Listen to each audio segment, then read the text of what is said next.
Bonjour, Maxime Rabillet, je suis journaliste chez Supply Chain Magazine. Je fais office de Monsieur Loyal pour ces conférences du programme axé sur le retour d'expérience.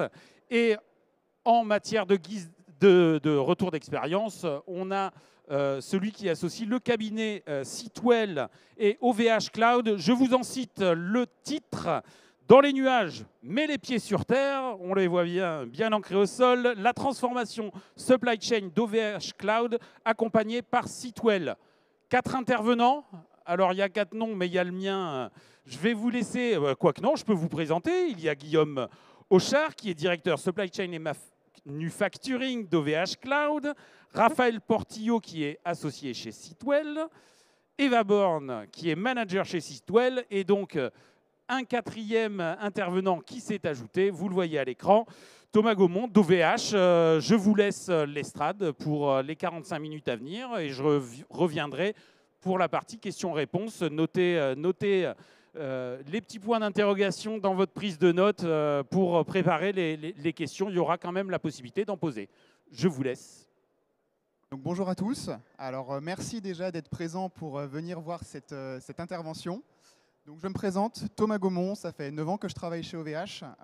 J'ai fait différents métiers dans ce cadre, en transport, en logistique. Et donc dernièrement, j'ai eu le plaisir de participer à cette transformation qu'on a engagée au niveau de la supply chain et dont on va vous parler maintenant. Bonjour à tous, Guillaume Auchard, je suis le directeur manufacturing et supply chain pour le groupe OVH Cloud. J'ai rejoint comme Thomas le groupe il y a 9 ans, en charge de la manufacturing pendant quelques années. Et j'ai la chance de piloter l'activité supply chain depuis maintenant le mois de janvier de cette année. D'accord ?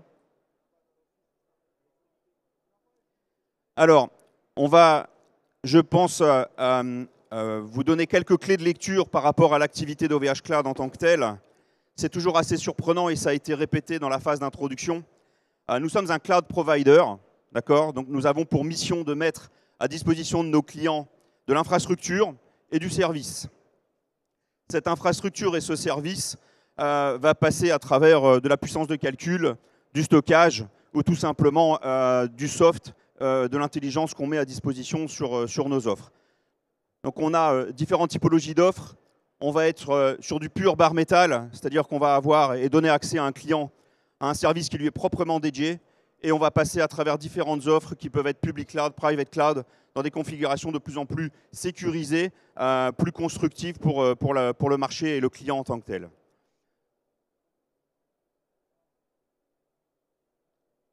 Donc quelques chiffres importants pour mieux nous connaître.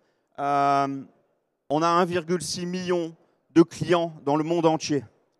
On a à disposition plus de 450 000 serveurs installés dans nos data centers partout dans le monde.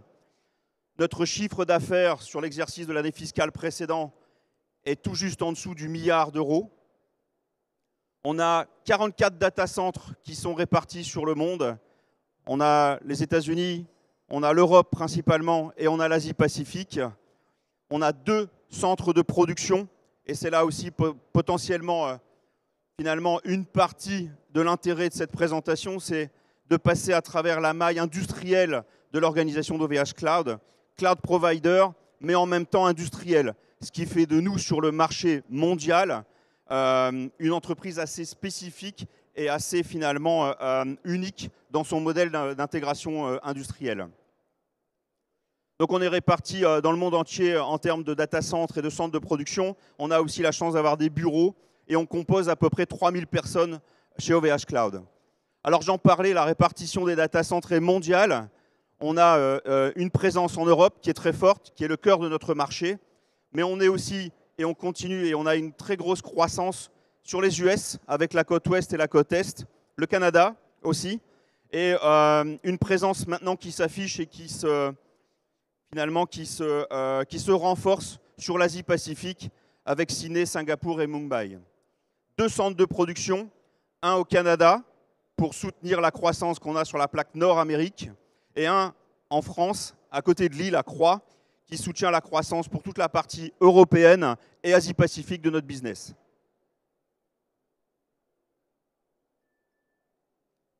Alors la particularité, hein, je l'ai dit, nous sommes un cloud provider, donc on met à disposition de l'infrastructure pour nos clients. Mais au-delà de ça, nous avons complètement intégré depuis le début, depuis 25 ans, une chaîne industrielle. Cette chaîne industrielle se compose essentiellement autour de deux notions, deux piliers. On a la partie data center, sur laquelle on est déjà positionné avec notre propre R&D, notre propre conception, le choix des matériaux, la maîtrise parfaite finalement de l'infrastructure en tant que telle, d'un point de vue design, construction et opération. Je parle de la puissance électrique à distribuer, je parle du réseau à distribuer et finalement à opérer. Je parle aussi de la partie building, c'est-à-dire l'infrastructure en tant que telle. On a pour habitude de réutiliser des bâtiments existants et de les modeler à la sauce OVH Cloud pour être capable de héberger, proposer un service sur nos clients. On a aussi toute la partie mécanique. Le serveur a besoin d'être porté, a besoin d'être finalement transporté et positionné à sa place et à sa destination finale. Donc, ce qui fait de nous finalement un acteur de cloud, mais avec une particularité tournée autour de l'industrie. Complété au data center, on a les deux usines de production dont j'ai parlé. Et là, je dirais qu'on ventile de la conception de nos produits serveurs jusqu'à transport, supply chain de notre activité dans les data centers du monde entier.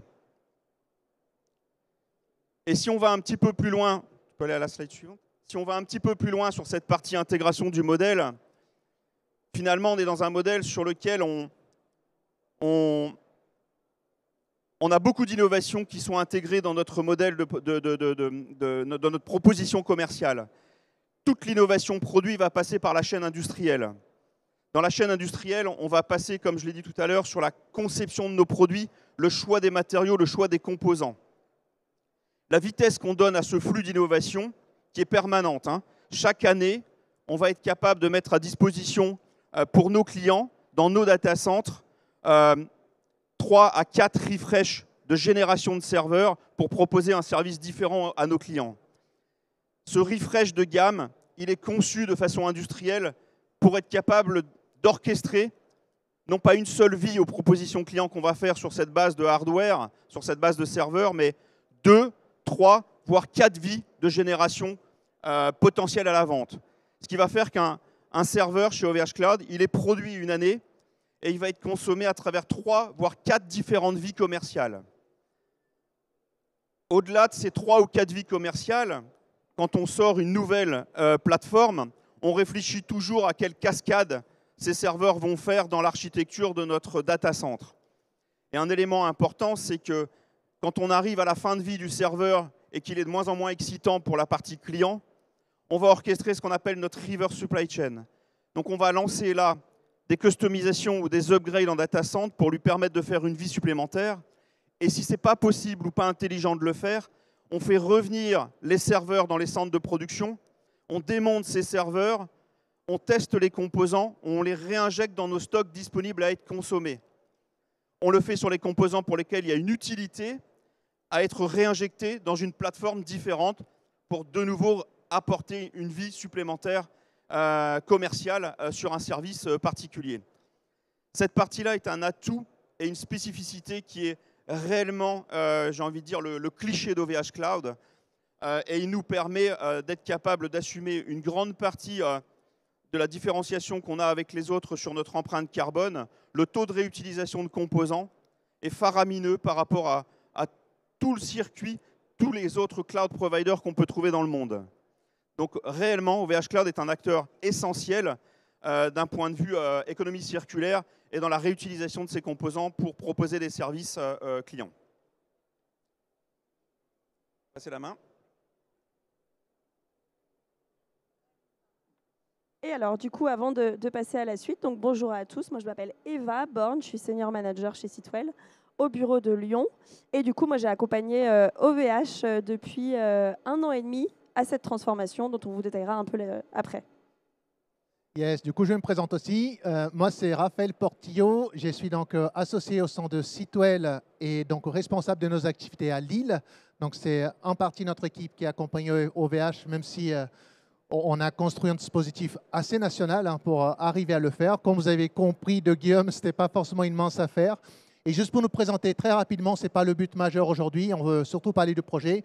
Donc, Sitwell, on est un cabinet spécialisé dans les opérations et dans la supply chain. C'est notre dada, c'est la transformation, on adore ça. Dans 98% des fois où j'ai dit ça, ça a son effet. Au Supply Chain Event, je sais que vous êtes nombreux à travailler là-dessus, mais en tout cas, c'est le nôtre. On travaille vraiment de l'amont de la chaîne de valeur jusqu'à l'aval. D'accord, c'est marqué sur la slide, hein, je n'ai pas beaucoup de temps pour le répéter. Comme naturellement, tout le monde ne sait pas tout faire, nous sommes 140 pour le faire. Donc, on est dispatché au sein de 4 grands bureaux en France, Paris, Lyon, Nantes et Lille. Et nous avons aussi des implantations à l'international, notamment à Boston, pour accompagner nos clients. Voilà, juste en quelques mots. Et du coup, je passe à la suite avec Guillaume. Donc, notre business, d'un point de vue industriel, si on le regarde du côté client, sur la partie droite de cette présentation, on a 2 types d'activités finalement. On a une activité qui est avant tout digitale, donc sur l'ensemble de la plaque mondiale, avec toutes les différentes time zones et notre présence internationale avec l'ensemble de nos data centers. 80% de notre business va se passer à travers le digital. Donc un client va venir se servir, va venir passer commande avec un délai de livraison qui lui est rapide.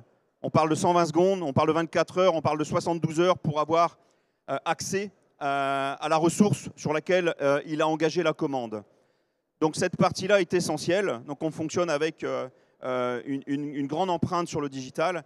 Et la deuxième partie de notre business, celui qui évolue le plus finalement, c'est plutôt la partie build to order, où on va avoir des commandes spécifiques, passant par des grands comptes, un forecast, une animation commerciale et technique en avant-vente. Donc là, aujourd'hui, ça pèse pour à peu près 20% de nos flux, mais c'est quelque chose qui grandit de plus en plus, et notamment par rapport à l'attractivité qu'on peut donner sur les espaces de la souveraineté et essentiellement la souveraineté. Cet enjeu-là autour du client est finalement reporté sur le flux industriel qu'on compose. C'est-à-dire que pour répondre au marché du digital et pour répondre au marché du build to order, notre modèle, je vais dire, avant transformation, posait simplement du stock de produits finis dans les data centers. En fonction d'un certain rythme de vente qu'on a pu comprendre et connaître par le passé, quelques projections et quelques convictions commerciales de l'ensemble de nos équipes, une position produit aussi qu'on pouvait avoir et qu'on a toujours par rapport à différentes géographies et différentes propositions clients. On amorçait finalement les plans de production sur les mises à niveau de stock en data center avec un plan de production qui finalement trouvait beaucoup de variance, beaucoup de stop and go et une envie en permanence de trouver une forme d'agilité dans le plan de production. Le fait est que, en voulant donner en fait à cette valeur ajoutée de produire, acheter les composants, toute cette partie de supply chain, on lui a donné en fait, à travers cette agilité recherchée, une complexité tellement importante, le stop and go, modifier des quantités à la semaine, avoir finalement des composants qui pouvaient être variés dans les plans de production sur une échelle à la semaine, au mois, voire même finalement une décomposition complète des flux de production en fonction des ventes réelles. Donc tout ce maillage finalement nous a porté vers d'autres solutions et vers une problématique qu'on a voulu constituer et qu'on va vous présenter maintenant. Yes, juste pour compléter un petit peu ce que Guillaume vient de dire, il vous a expliqué, on va dire, tout le merveilleux d'OVH, comment ça fonctionnait, un petit peu les problèmes.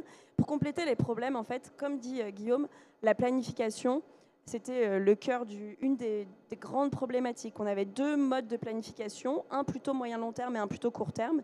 Et les deux, en fait, ne se parlaient pas. Impossible de réconcilier les décisions qui ont été prises sur la planification long terme. En fait, ce n'était pas répercuté au court terme. Le court terme vivait un peu tout seul. Et en plus de ça, toute cette planification, elle était trop lente par rapport au business. C'est-à-dire que quand on prenait une décision, en fait, le temps que ça se mette en place et que ça se répercute vraiment, c'était trop lent par rapport au business et à l'agilité et la réactivité que ça demandait. Ça a pour conséquence de un nombre de commandes clients qui sont restantes à livrer, qu'on avait du mal à piloter, à réduire et à contrôler. La promesse client qui n'était pas aux objectifs qu'on s'était fixés. Et puis aussi, tous ces deals dont Guillaume parlait, en fait, à chaque fois qu'il y avait un deal qui tombait, c'était quand même, fallait que tout le monde soit sur le pont pour pouvoir réellement répondre à ce deal le plus vite possible avec les produits qui nous avaient été demandés. Côté fournisseur, c'était un peu pareil. Comme il y avait énormément de variabilité, les fournisseurs se plaignent, on les a rencontrés, de cette variabilité.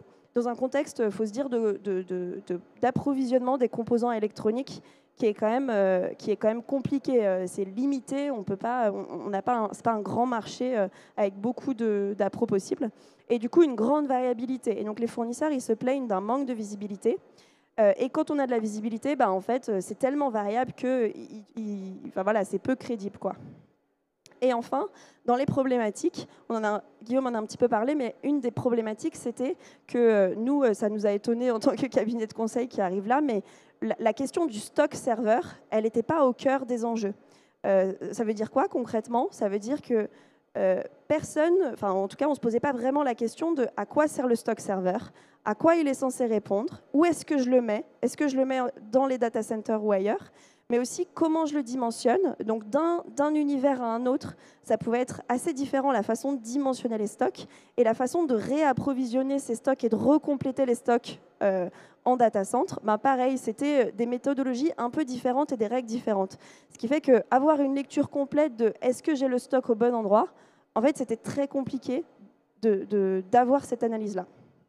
Et donc pour ça, je vais passer la parole à Thomas pour vous expliquer un petit peu ce qu'on a décidé de mettre en place. Et donc, fort de ce constat, on a identifié 5 principaux piliers à travailler dans le cadre de cette transformation. Donc, je vais vous les présenter succinctement ici, et après, on ira dans le détail sur les prochaines slides. Donc, le premier pilier, c'est d'avoir été en mesure de simplifier notre supply chain globale en identifiant 3 points, 3 supplies qui sont différentes, qui ont chacune leurs caractéristiques, et d'être capable de les adresser d'une manière qui est spécifique. Le deuxième point, c'est de travailler sur du make-to-stock.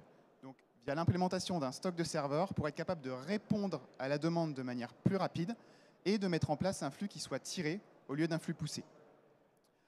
Le troisième point, pour avoir moins de variabilité dans nos demandes de production, c'est la mise en place d'un modèle qui soit basé sur un floor et un spot pour les plans de production et aussi pour les plans d'approvisionnement.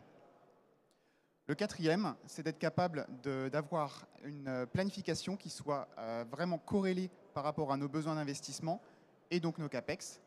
Et enfin, le cinquième point, c'est d'être en mesure d'avoir toute une organisation qui soit là pour répondre et pour accompagner l'ensemble de ces nouveaux sujets au sein de la supply chain. Donc, sur le premier point, comme je vous le disais, on s'est rendu compte qu'on avait un certain nombre de supply chains différentes qui n'avaient pas forcément les mêmes enjeux et donc sur lesquels les réponses n'étaient pas toujours les mêmes dans ce qu'on peut pouvoir fournir. Le premier flux qu'on va avoir, c'est celui des serveurs. Donc les serveurs, ça représente des gros volumes, ça représente un gros nombre de runners. Et donc ceci, on a une grande variabilité de la demande en fonction des besoins spécifiques. Dans l'IT, on peut avoir vraiment une grosse variabilité par rapport à ça.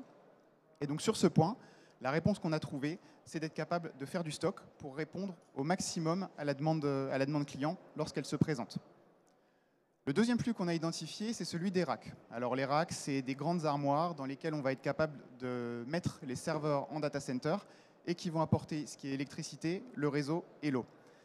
Sur ces racks-là, on a également un grand nombre de références, mais par contre, toutes ne circulent pas au même niveau. Et donc, sur ce point-là, on a décidé d'être capable de stocker justement les racks qui circulent le plus et d'avoir une possibilité de s'approvisionner rapidement et de produire rapidement les racks qui circuleraient moins.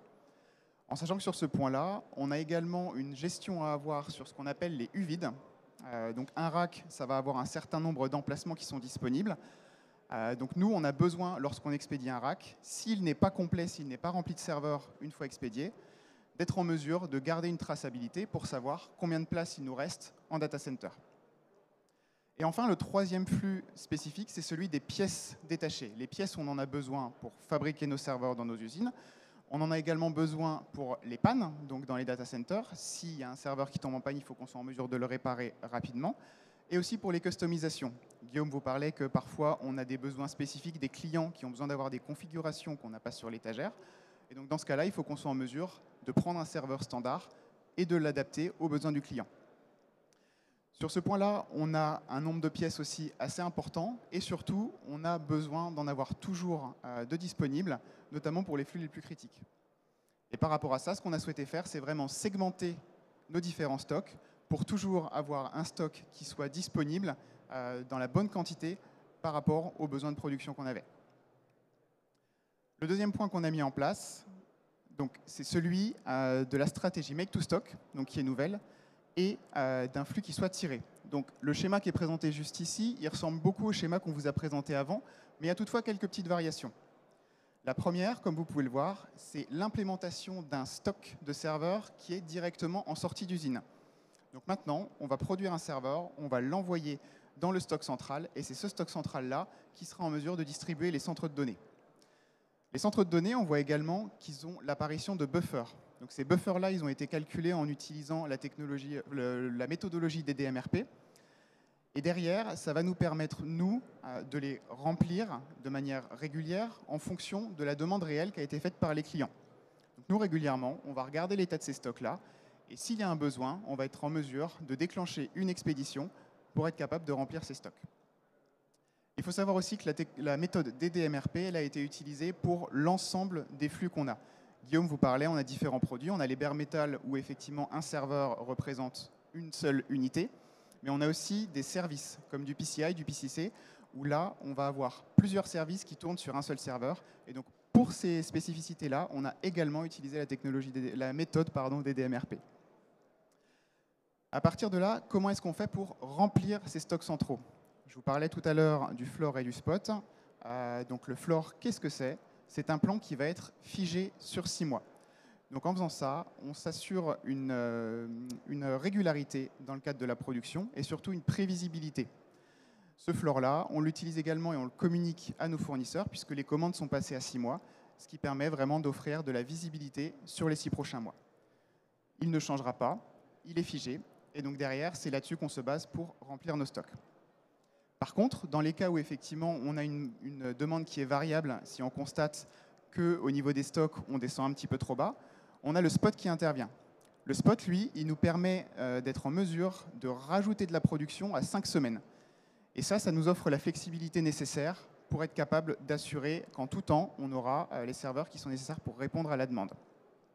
Et toutes les semaines, on va être en mesure de passer les commandes donc à 26 semaines pour le floor et à 5 semaines pour le spot, afin d'être en mesure de fournir à nos fournisseurs l'intégralité des besoins et de s'assurer un bon niveau de stock. Ceci, c'est très corrélé avec notre gestion des CAPEX. OVH, on est une boîte qui est basée sur l'investissement, puisqu'effectivement, on a besoin de dépenser de l'argent pour produire les serveurs qui seront après loués à nos clients. Et bien sûr, plus tôt les serveurs sont produits, plus tôt on est en mesure de générer et d'accumuler du revenu, vu qu'on est basé sur la location. Donc notre modèle a été mis en place afin de pouvoir permettre de gérer ça au mieux. On a une production qui, en début d'année, au niveau du floor, est très élevée, qui permet du coup de remplir nos stocks centraux et nos stocks de serveurs. Et au fur et à mesure, elle va baisser. Potentiellement, comme je vous le disais, le spot va prendre le relais afin d'être en mesure de recompléter les stocks si nécessaire. On a un stock central et un stock en DC qui restent, selon le DDMRP, au maximum au niveau du top of green.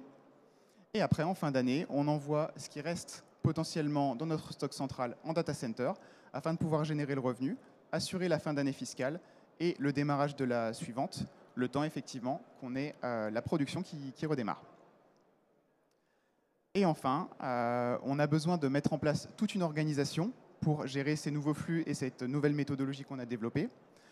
Et il faut savoir que chez OVH, on était, en tout cas dans les autres services, très organisé autour des produits. On avait vraiment une notion produit qui était assez forte.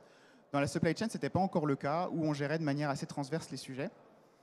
Et on a décidé justement de mettre en place aussi une orientation produit, via la création de différents domaines qui contiennent chacun l'intégralité des éléments qui sont nécessaires afin de pouvoir vivre au niveau produit la supply chain. Donc on a le demand planning, qui est en charge de tout ce qui est prévision des ventes. On a la gestion des projets spéciaux clients. on a la gestion des expéditions et de la production. Le Lifecycle Management qui est en charge de gérer le cycle de vie complet des serveurs et de notre parc. Et on a un nouveau poste qui est le Server Asset Management. Et ce poste-là est en charge de justement mettre en œuvre l'intégralité des dispositifs qu'on a vus de manière stratégique et donc de veiller au bon respect des niveaux de stock, veiller à au bon raffermissement donc, des niveaux de floor et de spot et globalement voir qu'on respecte au maximum les CAPEX qui sont nécessaires et qu'on a une bonne cohérence au niveau de tout ça. L'ensemble de ce domaine produit est chapeauté par un domaine lead. Et lui, son travail, c'est effectivement d'être en mesure de faire en sorte que l'ensemble des personnes travaillent en synergie et de faire le lien avec les autres services produits et l'ensemble des services financiers qui sont nécessaires pour que tout fonctionne de la meilleure manière. Alors, quels sont les enseignements qu'on a tirés de ça? Je vais donner la parole à Guillaume, qui a présenté le premier point. Finalement, à travers cette transformation, la chose assez essentielle qui a été pour nous la plus importante pour sécuriser pendant cette passe de transformation le service client, la maîtrise de notre CAPEX, ça a été de générer non pas un flux continu d'amélioration pour espérer qu'en fin d'année, les choses se passent mieux, parce que c'est ce qu'on a toujours fait, on a eu du mal à l'opérer et on l'a vu pourquoi, mais finalement à travers une rupture.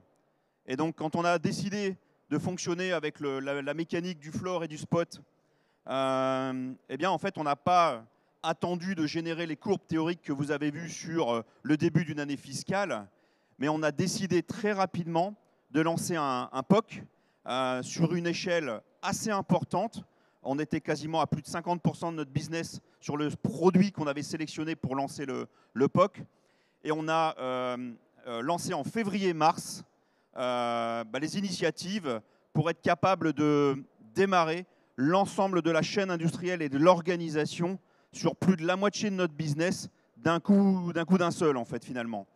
Et c'est très instructif parce que finalement, de s'être mis en condition d'opérer à échelle industrielle, à échelle assez importante pour nous, plus de 50% de notre business, sur cette nouvelle solution en une seule fois, ça nous a permis d'appréhender et de comprendre quels allaient être nos vrais problèmes 6 mois après, en lançant l'ensemble de la cavalerie, ou en tout cas 100% de notre portefeuille produit sur cette typologie de fonctionnement.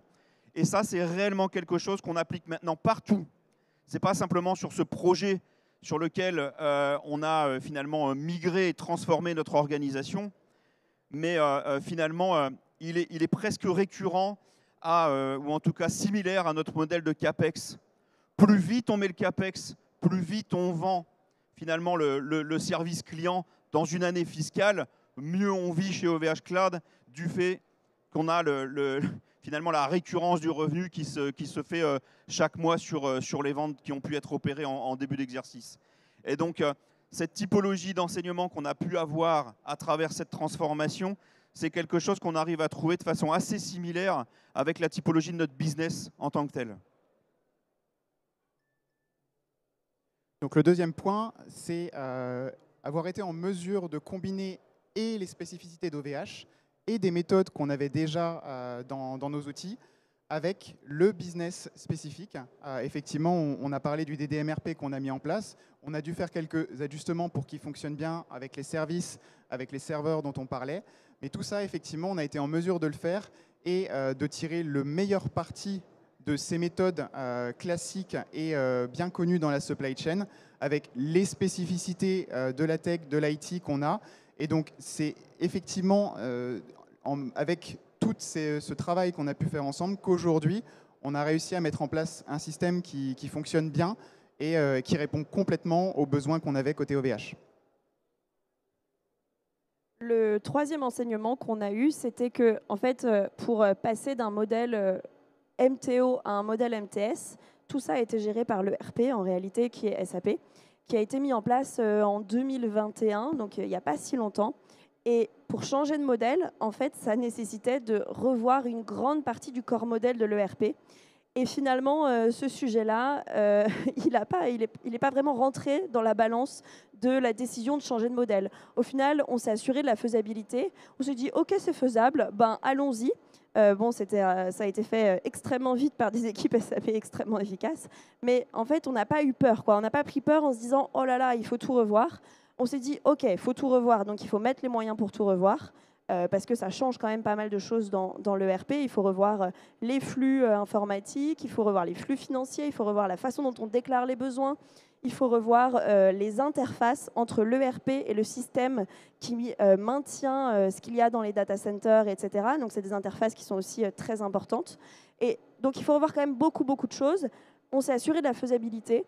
On s'est assuré de mettre les moyens, mais en fait, cette question-là de prendre peur parce qu'il faut revoir le corps modèle de l'ERP, ça n'a jamais été un paramètre dans l'équation pour prendre cette décision.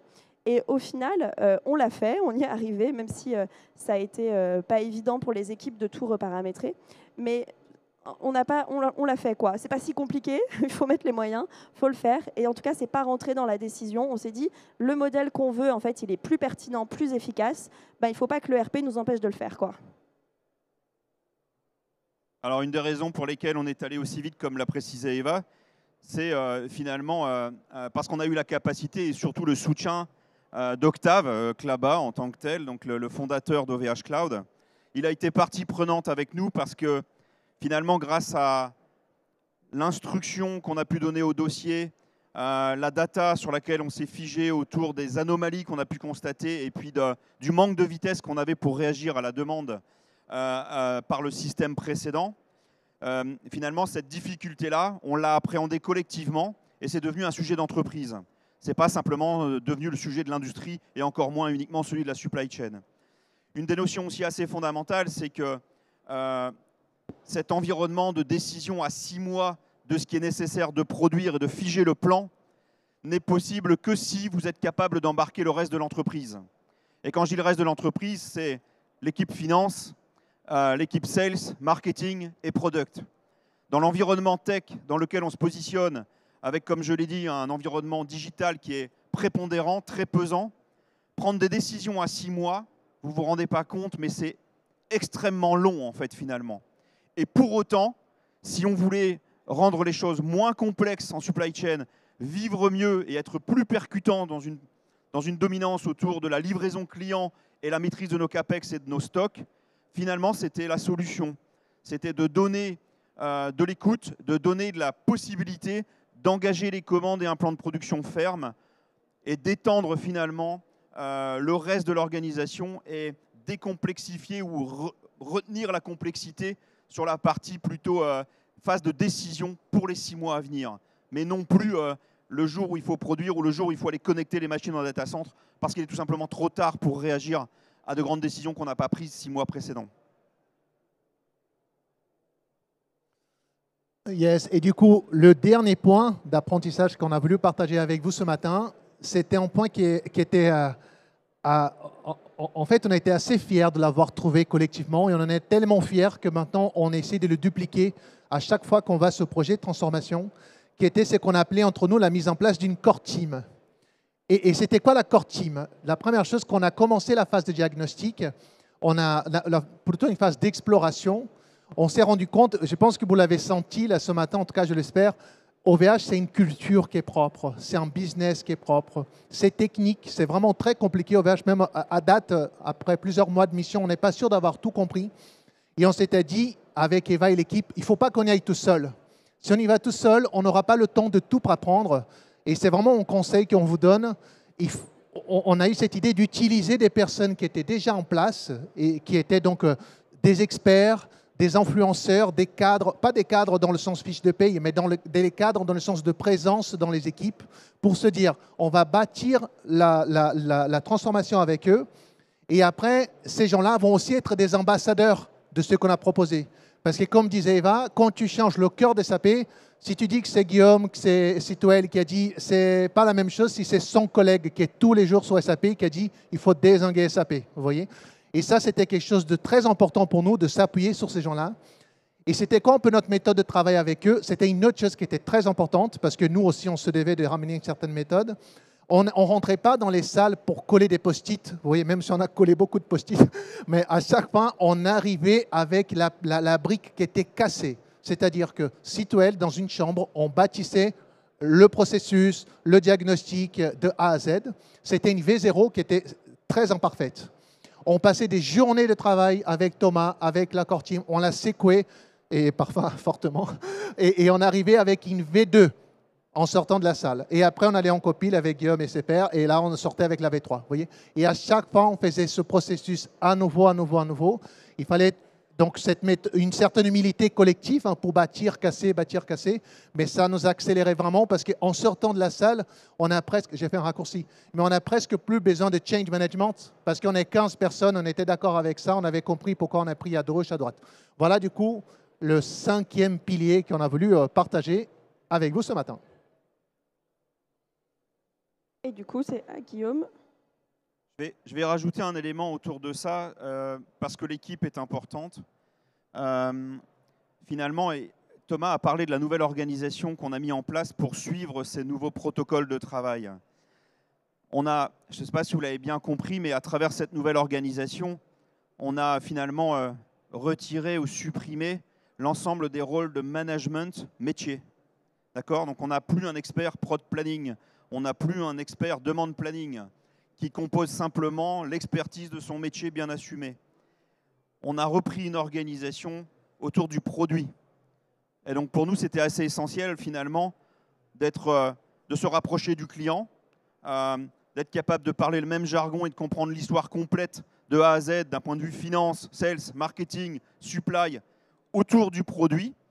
Et la seule organisation qui, à nos yeux, pouvait répondre finalement à ce challenge, d'appliquer les bonnes méthodes, nos méthodes, mais aussi finalement de rester dans l'environnement OVH Cloud, c'était aussi de faire une mutation finalement d'une expertise métier à plutôt une orientation produit en y intégrant l'ensemble des métiers et du protocole qu'on vous a partagé. Ça, c'était réellement aussi un point essentiel pour réussir et faire en sorte qu'on donne une continuité à cette transformation à travers une vie d'entreprise, une vie d'activité, quoi. Donc si on peut aller sur la conclusion maintenant, c'est finalement tout ça n'a de sens que si on est capable d'apporter de l'amélioration d'un point de vue client, et c'était bien là aussi notre objectif. Donc je vais démarrer avec 2 éléments importants autour du client. On a réussi à améliorer de plus de 10% notre performance on-time delivery pour nos clients. On livre à peu près chaque semaine un peu plus de 2500, 2800 serveurs par semaine partout dans le monde. Gagner 10 points de on-time delivery sur la promesse client, donc de respecter cette promesse client, c'est fondamental dans notre activité. Donc on est fiers de l'avoir fait et on est surtout fiers de savoir continuer à augmenter ce ratio encore maintenant et dans les années à venir. On en est quasi sûr.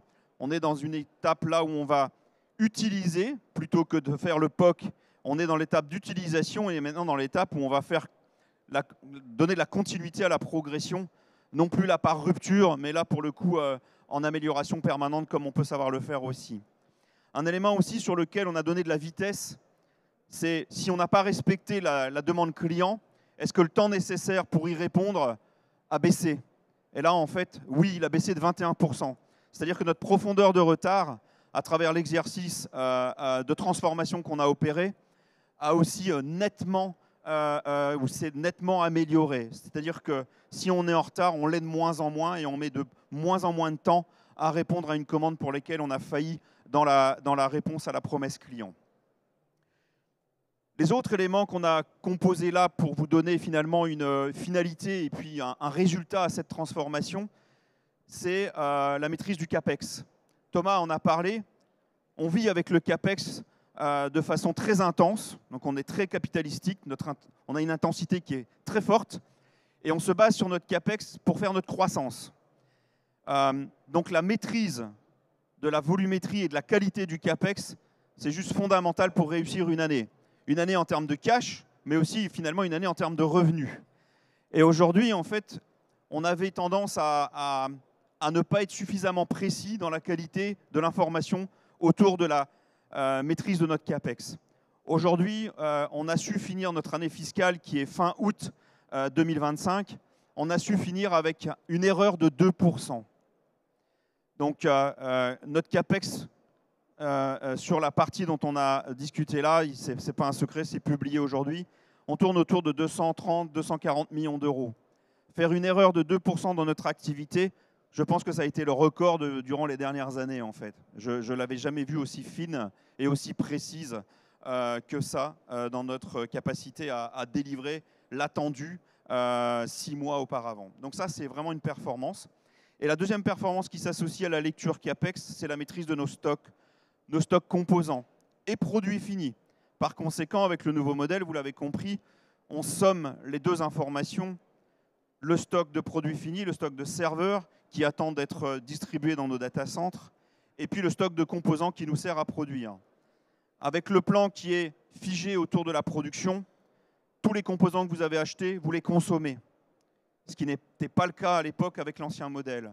Et donc là, on a eu, non pas la chance, mais on a été dans l'exécution à 100% pour garantir au reste de l'entreprise qu'on allait et qu'on a consommé 100% de la part approvisionnement qu'on a pu faire dans notre métier.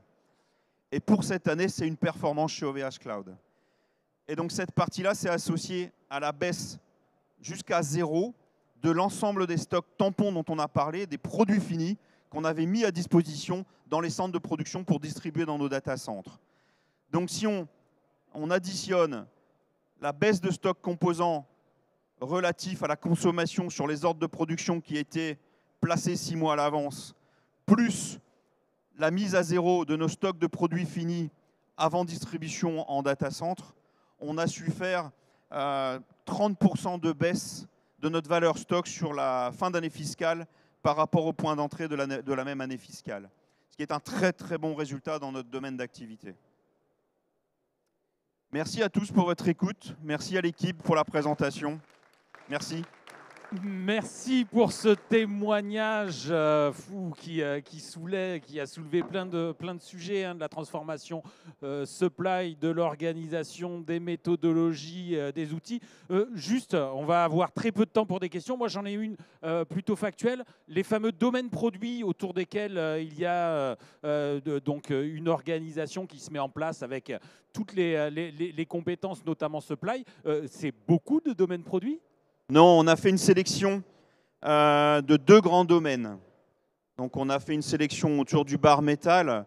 Je l'ai dit, hein, dans l'environnement du POC et dans la transformation, on avait sélectionné bar métal comme étant un univers très important, imposant pour notre business. 50% de notre business passe par le bar métal au moins. Et donc du coup, on a gardé bar métal comme un domaine. Et finalement, le reste de l'activité constitue un deuxième domaine. Ça équilibre assez bien en termes de CAPEX, ça équilibre assez bien en termes de revenus aussi. Et puis finalement, ça nous permet de bien disposer aussi le maillage des compétences et un équilibrage aussi en nombre de personnes à piloter dans cette organisation. Et un autre petit point factuel, vous avez dit transformation très rapide. À un moment, j'ai entendu février-mars, mais au finish, je ne sais pas, c'est un projet qui vous mobilise les uns et les autres depuis des mois, des années. Du moins, c'est pas aussi long qu'SAP, honnêtement, mais je pense que ça fait presque 2 ans. Ça fait 1 an et demi. Un an et demi, ça là. fera 2 ans en janvier, quelque chose comme ça. Donc c'est long. Finalement, c'est long à notre échelle aussi, OVH. On aime bien aller vite, je l'ai dit tout à l'heure. Finalement, notre activité est tellement rapide, l'innovation est tellement présente que de parler à l'échelle d'1 an et demi, voire 2 ans, c'est majeur. Mais c'était un processus majeur à transformer aussi pour nous, qui n'a pas que transformé la supply chain. On a transformé à travers ce processus une grande partie de l'organisation d'OVH Cloud pour qu'elle soit finalement plus efficace dans la gestion et le pilotage de ces CAPEX et plus efficace aussi dans finalement la complexité qu'on rendait en dernier lieu dans les data centers et les usines de production. J'ai posé moi mes 2 questions factuelles. Il y a peut-être une question dans la salle et ça sera sans doute la seule. Après, le dialogue se poursuivra sur votre stand. On est au stand E42 pour ceux qui veulent. C'est juste là, hein. Vraiment, vous avez 50 mètres à faire. Si vous avez des questions, on y répondra avec grand plaisir. Moi, j'aurais dit 10 mètres, mais bon, oui, j'ai pas mis lunettes. Je vois large pour pas brusquer les gens. Oui, bonjour à tous. Vous avez le bonjour de Gaëtan Cadero, by the way. Je lui ai envoyé une petite photo de vous sur le stand. Je voulais savoir si vous gériez des buffers avec un double DLT, vu que vous avez le floor et le spot, ou si c'est séparé par typologie de... Non, on a un seul DLT. Parce que en fait, tu recomplètes les. Alors, le buffer DC, le DLT, c'est très technique, hein. Le DLT, c'est le lead time entre ton stock central et ton data center, donc ton temps de préparation, expédition, transit time. Et ton stock central, on a compté un DLT moyen de 4-5 semaines, il me semble. Donc, celui du spot. Merci. Voilà, typiquement, il y a des questions très techniques que je n'aurais pas été en mesure de poser, mais on arrive au bout de cette présentation. Il y a la possibilité de poursuivre le dialogue sur le stand, donc E42. Et merci encore pour ce témoignage accompli. Merci à tous.